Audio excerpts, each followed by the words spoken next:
দর্শক আমরা এখন দাঁড়িয়ে রয়েছি বাইতুল মোকাররমে যে দক্ষিণ গেট রয়েছে সেই দক্ষিণ গেটে। আমরা জানি যে দক্ষিণ গেটে যে ইসলামিক বইমেলা সেটি কিন্তু শুরু হয়ে গেছে এবং আমরা দেখছি যে 24 পরবর্তী সময়ে 24 যে গণ-অভ্যুত্থান সেই গণ-অভ্যুত্থান পরবর্তী সময়ে আমরা বেশ কিছু বই দেখেছি, যেমনটি আমার হাতে রয়েছে পিনাকি ভট্টাচার্যের মুক্তিযোদ্ধার বয়ান ইসলাম।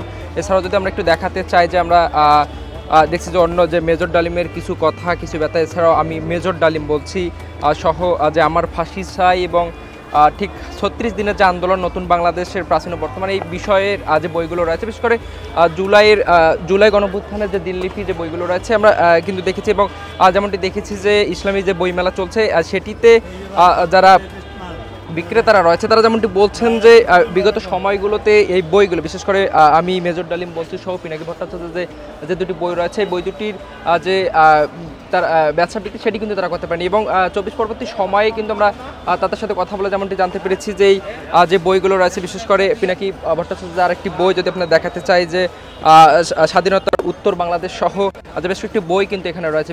এবং যদি এই বইগুলো আপনাদের একটু দেখাতে চাই যে নতুন বাংলাদেশ, তারা যেমনটি বলছেন যে বিগত সময়ে এই বইগুলো কিন্তু যে বেচাবিক্রি সেটি কিন্তু তারা করতে পারেন। এবং 24 পরবর্তী সময়ে যে তাদের বেচাবিক্রি এবং এই ইসলামিক বইমেলাতে কতটুকু বিক্রি একটু আমরা একটু জানার চেষ্টা করব। এই যে মেজর ডালিমের এই বইটা আপনার মোটামুটি চলতেছে, আর আমার ফাঁসি চাই যেটা ফেসিবাদের বিষয়গুলো নিয়ে ওখানে আলোচনা করা হয়েছে। হ্যাঁ, 5 আগস্টের পরে এই বইগুলো আসছে। আর এগুলো হচ্ছে আগে কোনো এক সময় আমরা আমার ফাঁসি চাই মেজর ডালিম এই বইগুলো আমরা বিক্রি করতে পারতাম না ওপেন। এখন আলহামদুলিল্লাহ মানুষ সঠিক জিনিস সঠিক ইতিহাস এগুলো জানতে চাচ্ছে এবং সঠিক জিনিসটা আমরা মানুষের হাতে পৌঁছে দেওয়া উচিত। এবং আমরা চাই না যে বিকৃত ইতিহাসগুলো মানুষ জানুক, সঠিক ইতিহাস সবাই জানুক। পিনাকির বইটা আমার কাছে একটা আছে, এই যে স্বাধীনতা উত্তর বাংলাদেশ পিনাকির মূল বইটা। এই বইটার ভিতরে অনেক তথ্য আছে এবং ইতিহাসমূলক তথ্যগুলো এবং সঠিক তথ্যগুলো এখানে তুলে ধরা হয়েছে। এবং এই তথ্যগুলো যদি ইয়ং জেনারেশন থেকে নিয়ে এবং আমাদের যারা একটু বয়স বেশি তারাও পর্যন্ত এই বইটা পড়লে সঠিক বিষয়গুলো জানতে পারবে, মূল বিষয়গুলো জানতে পারবে।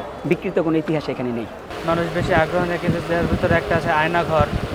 মূলত প্রথমে আয়নাঘরের যে বইটা ছিল সেইটা, এরপরে হচ্ছে কি আরেকটা আমার ফাঁসি যেটা হচ্ছে কি মতিউর রহমান রেন্টু, মুক্তিযোদ্ধা মতিউর রহমান রেন্টু একটা বই। এটা মূলত বিগত সময় যাবৎ ধরেই বিক্রি করা নিষিদ্ধ ছিল। এটা এখন পরবর্তীতে আওয়ামী লীগ সরকার যাওয়ার পরে এখন এটা মানুষ কিনছে পড়ছে এবং মানুষ এই সম্বন্ধে এটা জানছে। এটা হচ্ছে কি আমার ফাঁসি চাই। এরকম বইও কিছু আছে টুকটাক, এগুলো হচ্ছে কি মানুষ আসে দেখে, অনেকে দাঁড়িয়ে দাঁড়িয়ে পড়ে, পছন্দ হলে কিনে নিয়ে যায়, অথবা এসে দেখে পছন্দ করে আসে আগে থেকে, এরপরে এসে নিয়ে যায়। এরকমই আর কি, মানুষজনের ইন্টারেস্ট আগের থেকে তুলনামূলক অনেক বেশি। বিশেষ করে এই সকল বই যেগুলো ছিল এগুলো সম্পর্কে মানুষজন আগে জানতো না। এখন হচ্ছে কি মানুষজন এগুলা ওপেনলি দেখতে পারতেছে, পড়তে পারতেছে, কিনতে পারতেছে, জন্য আর কি মানুষ এই বিষয়ে খুবই আগ্রহী।